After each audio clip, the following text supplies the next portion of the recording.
பறவைகளின் பெயர்களை பற்றி பார்க்கலாமா? வாங்க பார்க்கலாம். மயில். மயில் இந்தியாவின் தேசிய பறவை. கொக்கு. கொக்கு.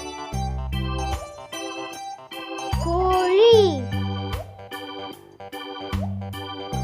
கோழி. சிட்டுக்குருவி. சிட்டுக்குருவி.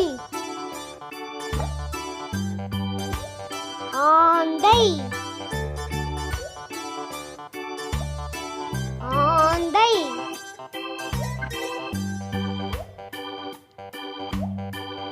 காகம்.